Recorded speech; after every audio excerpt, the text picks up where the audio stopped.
The segment was supposed to be a routine debate on national policy, aired live on a popular political news network. The host, trying to stir headlines, brought in two fiery figures, former House Speaker Newt Gingrich and rising political firebrand Congresswoman Jasmine Crockett. The network studio was packed, the tension was palpable. Newt, sitting confidently in his chair, was already scribbling notes, waiting to pounce. Jasmine, calm and focused, wore a deep blue blazer and a small American flag pin, a subtle signal that she came prepared for battle. The topic was federal spending and social policy. Newt leaned in, flashing a smirk.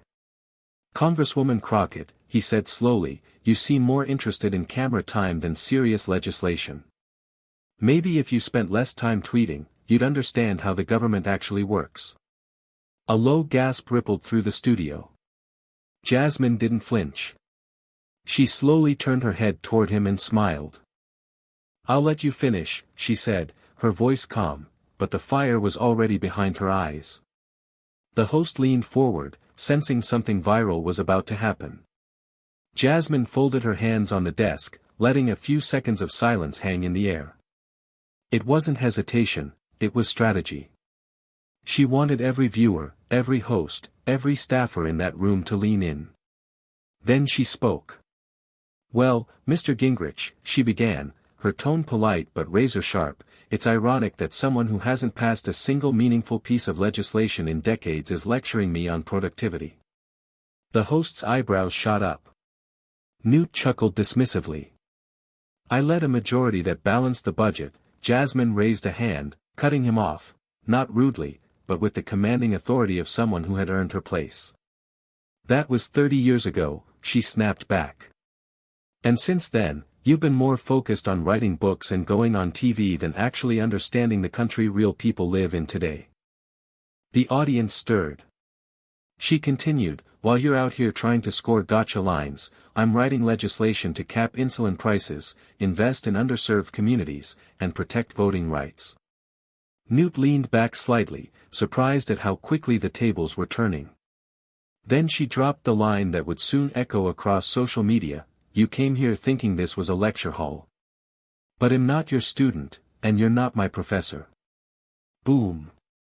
The host's jaw tightened. Even he didn't see that one coming. The control room was buzzing. Producers whispered into earpieces, already flagging Jasmine's last line for social clips. On Twitter, the quote was already trending within minutes, typed out, captioned, shared, and meme-ified. But back on set, Newt tried to regain his footing. "I'm not here to insult you, Congresswoman," he said, adjusting his posture. "I'm here to point out the fact that your side keeps pushing unrealistic policies that sound good on paper but crash in the real world." Jasmine didn't blink. "Unrealistic," she echoed, leaning forward now. "You mean like tax cuts for billionaires that exploded the deficit? Or endless military spending while schools in rural towns and inner cities are crumbling?" Newt opened his mouth, but Jasmine was already rolling. "Let's talk about reality, Mr. Gingrich. The reality is people can't afford rent. The reality is workers are clocking in full-time and still living paycheck to paycheck.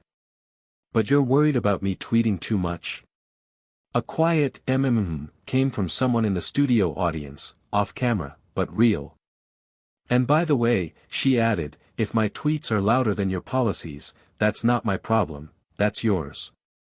Newt tried to laugh it off, but the camera caught it, his jaw tightening, his fingers twitching with irritation. Jasmine wasn't just defending herself, she was commanding the entire segment now. The host sat back, letting it happen. He knew, this moment was no longer a debate. It was a takedown in real time. The host cleared his throat, trying to wrestle back control of the segment. "Let's keep it civil," he said, glancing nervously between the two. "Congresswoman Crockett, we understand your passion, but perhaps we could return to the budget proposal at hand," but Jasmine was laser-focused. "I am being civil," she said, without raising her voice. "But I won't sit here and let decades of political spin be passed off as wisdom." She turned her chair slightly toward Newt. "You helped build the gridlock we're drowning in. You normalized obstruction, and now you're surprised that people like me are calling it out publicly? Newt tried to interject. Now hold on, no, you hold on, Jasmine interrupted sharply. Because for too long, people like you have come on these shows, talked down to everyone under 50, and expected applause. The host tried to speak again, but the energy had shifted completely. Everyone in the studio, cameras, crew, even the makeup artist behind the curtain, knew who was in charge now. Jasmine turned to the camera. And to everyone watching, if you're tired of the same old political games, if you're tired of being talked over and ignored, you're not alone. That's why I'm here. Then she turned back to Newt. And that's why you're so uncomfortable. Newt went silent. No counterattack. No smug comeback. Just a blank expression and the realization that this wasn't going how he planned. The silence said everything. The host tried to salvage the show. Well, he said awkwardly, let's pivot to infrastructure funding. Too late. Jasmine's name was already exploding online. Within seconds, the clip of her saying, "You're not my professor, and I'm not your student," was up on TikTok, Twitter, and YouTube Shorts. It was overlaid with subtitles, reaction GIFs, dramatic music. The internet had taken over. Back in the studio, Newt adjusted his tie, trying to pretend the moment hadn't rattled him. But Jasmine wasn't done. "You know what's funny, Mr. Gingrich," she said calmly, "you came here thinking you'd rattle me with some smug insult about tweets and camera time.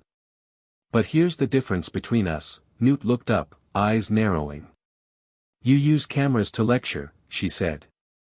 "I use cameras to lift up the people who elected me. You use platforms to reminisce. I use them to fight." The studio was dead silent, no fake applause, no background chatter. Just the weight of her words landing one after the other. Newt opened his mouth, but all that came out was a forced chuckle. "You're quite the performer," he muttered. Jasmine smiled. "And yet, I'm the one speaking facts, and you're the one running out of lines." Boom. The host gave up. He knew this wasn't a debate anymore. It was a political earthquake. A clip that would dominate the headlines for days. A reminder that the next generation wasn't here to wait their turn. They were already taking the mic, and rewriting the rules. Off camera, the producers scrambled. Interns clipped the footage. Editors marked timestamps. Executives texted each other, "We need this on the homepage, now." Meanwhile, in studio, Newt shifted uncomfortably in his chair. His usual bag of talking points. Useless. His go-to, fatherly wisdom, tone. Dismantled. Jasmine Crockett had done more than counter him, she had exposed just how outdated his playbook was. Still, the veteran politician gave it one last try. "Congresswoman," he said with a stiff smile, "you're certainly passionate, I'll give you that. But passion without pragmatism? That's how we get gridlock. That's how we get broken promises." Jasmine leaned in ever so slightly. "And pretending decades of gridlock weren't designed by the very people now pointing fingers.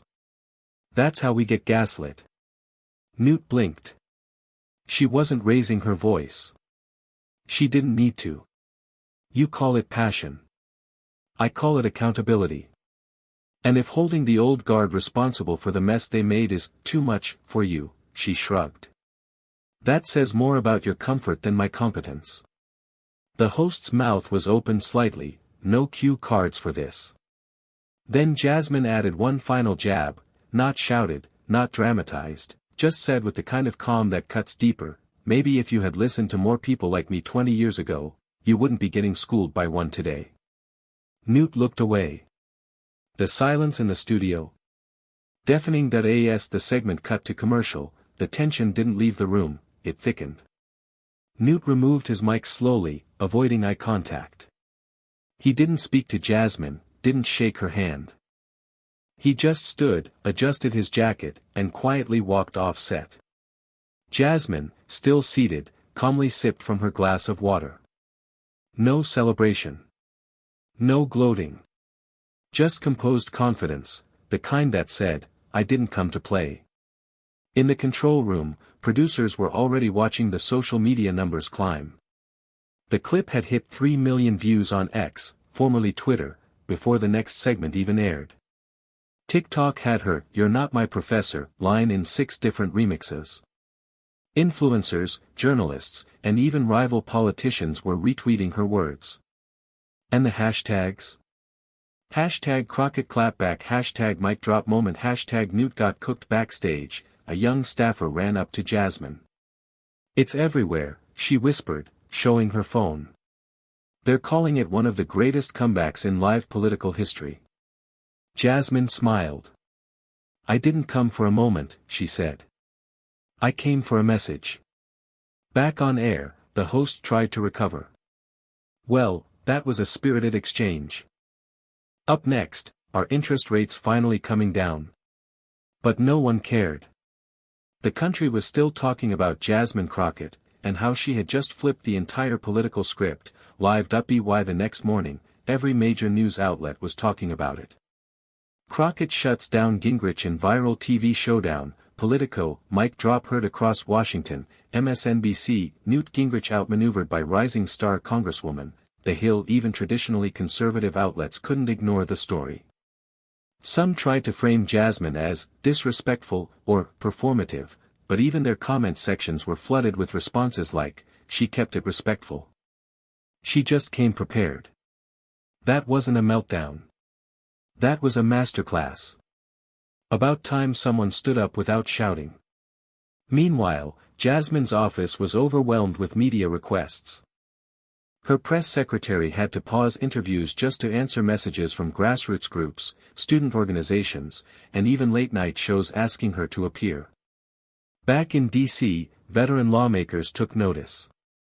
Some rolled their eyes, calling it a social media stunt. But others? They saw it for what it was, a shift. Jasmine hadn't just gone viral.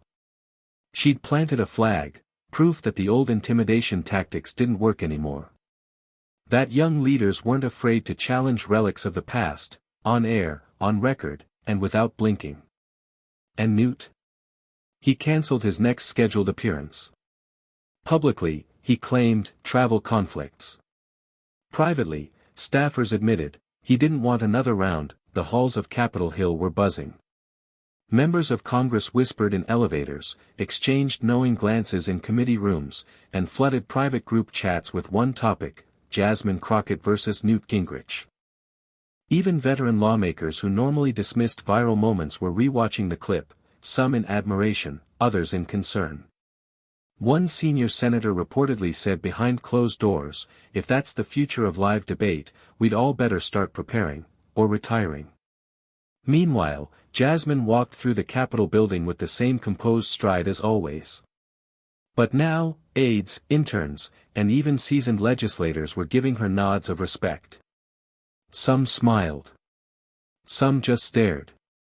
Later that day, during a press gaggle, a reporter asked, "Congresswoman Crockett, do you think your confrontation with Mr. Gingrich was too harsh?" She answered without pause. "Speaking facts isn't harsh," she said.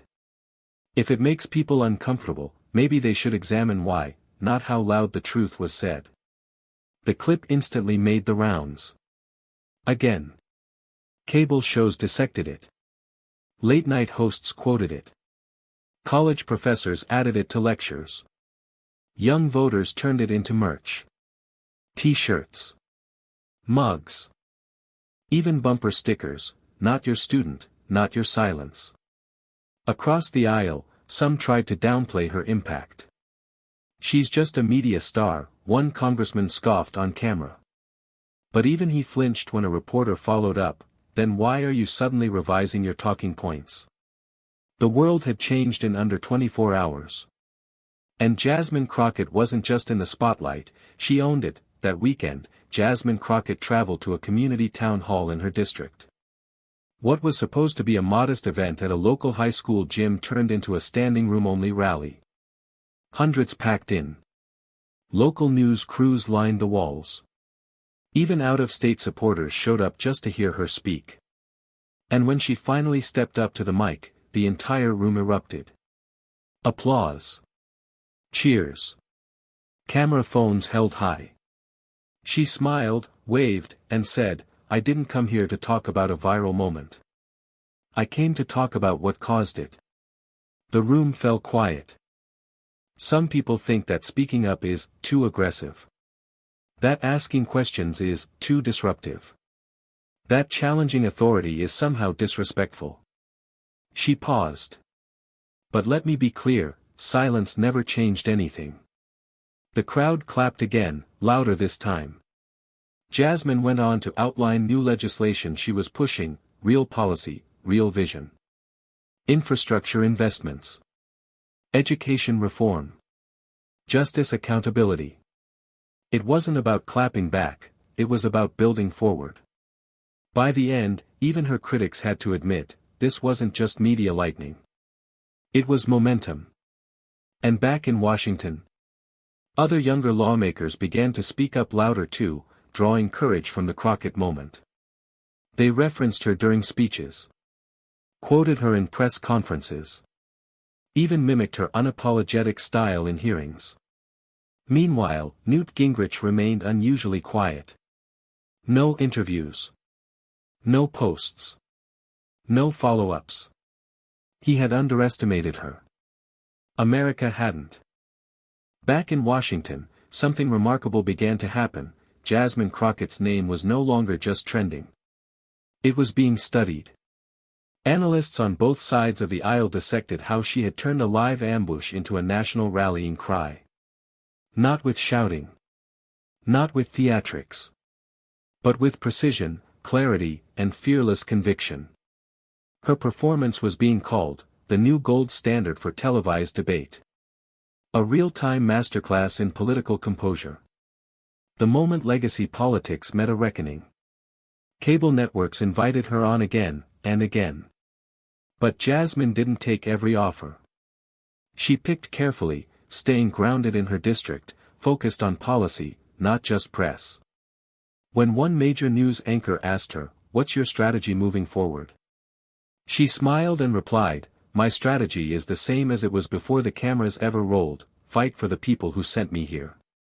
I'm not interested in performative politics, I'm interested in transformative results."